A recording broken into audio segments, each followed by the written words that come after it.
Perkenalkan, nama saya Muhammad Nur Fatoni dari kelas 3 Do. Saya akan menerangkan tentang orang-orang yang telah berjasa dalam mengembangkan ilmu matematika. Yang pertama, René Descartes. René Descartes dikenal sebagai ahli filsafat modern besar yang pertama. Descartes lahir di Touraine, Prancis. Ia merupakan putra dari seorang ahli hukum. Karya matematikanya yang paling berpengaruh adalah La Geometrie yang diterbitkan tahun 1637. Di dalamnya, ia mencoba sesuatu penggabungan dari geometri tua dan patut dimuliakan dengan aljabar yang masih bayi. Bersama dengan Pierre Fermat, ia diberi pujian dengan gabungan tersebut yang saat ini kita sebut geometri analitik atau geometri ordinat. Yang kedua, Sir Isaac Newton. Sir Isaac Newton lahir di Woolstone by Colesworth, Lincolnshire, 4 Januari 1643, meninggal 31 Maret 1727 pada umur 84 tahun. Sir Isaac Newton adalah seorang fisikawan, matematikawan, ahli astronomi, filsuf alam, kimiawan, dan teolog yang berasal dari Inggris. Ia merupakan pengikut aliran heliosentris dan ilmuwan yang sangat berpengaruh sepanjang sejarah, bahkan dikatakan sebagai bapak ilmu fisika klasik. Pada Januari 1643, karya bukunya Philosophiae Naturalis Principia Mathematica yang diterbitkan pada tahun 1687 dianggap sebagai buku paling berpengaruh sepanjang sejarah sains. Ia juga berhasil menjabarkan teori binomial, mengembangkan metode Newton untuk melakukan pendekatan terhadap nilai nol suatu fungsi, dan berkontribusi terhadap kajian deret pangkat. Yang ketiga, Gottfried Wilhelm Leibniz. Leibniz lahir di kota Leipzig, Sachsen pada tahun 1646. Dalam buku catatan Leibniz dapat ditemukan adanya gagasan-gagasan sistematis yang memperlihatkan bagaimana Leibniz mengembangkan kalkulusnya dari awal sampai akhir. Manakala pada catatan Newtonnya dapat ditemukan hasil akhirnya saja. Pada tahun 1699, anggota-anggota Royal Society mulai menuduh Leibniz menjiplak karya Newton. Perselisihan ini memuncak pada tahun 1711. Mungkin Leibniz adalah pencipta lambang-lambang matematika terbesar. Kepadanya kita berutang nama-nama kalkulus diferensial dan kalkulus integral, sama halnya dengan lambang-lambang baku dan untuk turunan dan integral. Yang keempat, Karl Weierstrass. Karl Weierstrass lahir sebagai warga Jerman. Ia mengembangkan teori lengkap tentang deret fungsi dan menyusun legitimasi operasi-operasi yang demikian sebagai pengintegralan dan pendiferensialan suku demi suku. Ia mengajar di Technical Institute di Berlin, kemudian di Universitas Berlin. Dari sana pengaruhnya telah menyebar ke seluruh dunia matematika.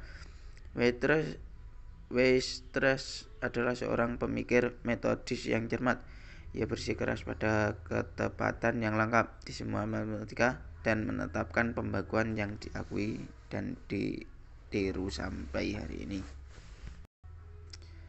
Yang kelima, Maria Gaetana Agnesi.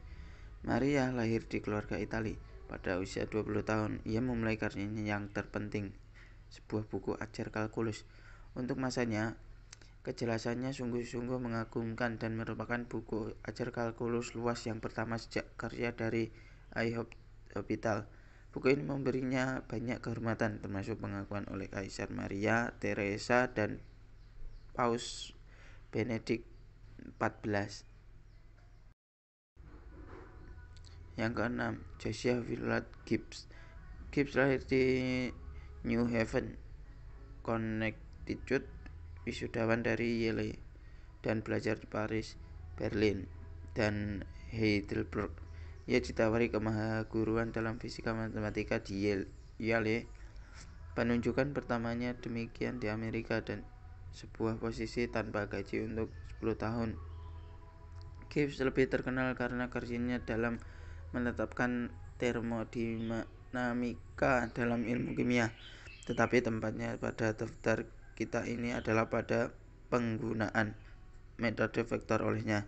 Dimulai sekitar tahun 1880, ia mengembangkan perlambangan dan aljabar vektor-vektor. Pada tahun 1901, perlakuan penuh gagasan-gagasannya disajikan oleh salah seorang mahasiswanya, E. B. Wilson, dalam sebuah buku yang berpengaruh berjudul Vektor Analisis. Yang ketujuh, Georg Friedrich Bernhard Riemann. Georg hidup singkat, hanya 39 tahun. Ia tidak mempunyai waktu untuk menghasilkan karya matematika sebanyak yang dihasilkan Euler atau Cauchy. Akan tetapi karyanya mengagumkan untuk kualitas dan kedalamannya. Makalah-makalah matematikanya menetapkan arah baru dalam teori fungsi kompleks, memprakarsai studi terdalam dari apa yang sekarang ini disebut dengan topologi. Juga dalam geometri mulai perkembangan yang memuncak 50 tahun kemudian. Dalam teori relativitas Einstein, salah satu karyanya dalam kalkulus adalah definisi modern tentang integral, tentu yang kita kenal sebagai integral Riemann. Yang ke-8, Leonhard Euler. Euler lahir tanggal 15 April 1707 di Basel, Switzerland. Euler dikenal dengan hasil karyanya berupa kurva tertutup untuk menggambarkan pemikirannya silogisme. Diagram ini telah dikenal dengan nama diagram Euler. Leonhard Euler menyumbang tulisan yang setara dengan 75 buku tentang matematika. Euler adalah tokoh dominan dari matematika abad ke-18 dan pengarang matematika paling subur sepanjang masa. Ia telah menerbitkan makalah-makalah pada usia 18 tahun. Minat Euler terentang di semua matematika dan fisika. Sumbangannya pada kalkulus fungsi-fungsi transenden selama 21 tahun. Ia telah menulis sekitar 380 makalah. Tahun 1771 ia menderita kebutaan total.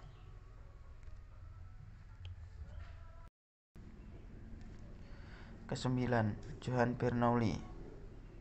Keluarga Bernoulli menangani semua jenis masalah dasar dalam kalkulus, termasuk titik-titik balik, panjang kurva, darat tak hingga, dan teknik-teknik pengintegralan.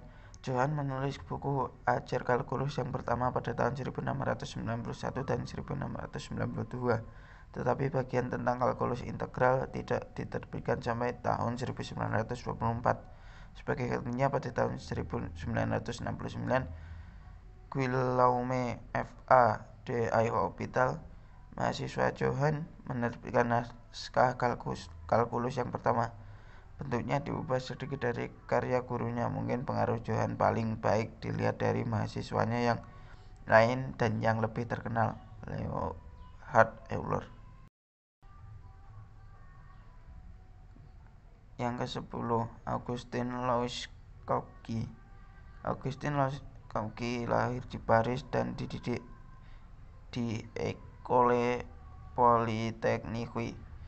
Karena kesehatannya yang buruk, ia dinasihatkan untuk memusatkan pikiran pada matematika. Selama karirnya, dia menjabat mahaguru di École Polytechnique dan Collège de France. Sumbangan-sumbangannya matematisnya cemerlang dan mengejutkan dalam jumlahnya. Produktivitasnya sangat hebat sehingga Akademi Paris memilih untuk membatasi ukuran makalahnya dalam majalah ilmiah untuk mengatasi keluaran dari Cauchy. Walaupun kalkulus ditemukan pada akhir abad ke-17, dasar-dasarnya tetap kacau dan berantakan sampai Cauchy dan rekan sebayanya mengadakan ketelitian buku.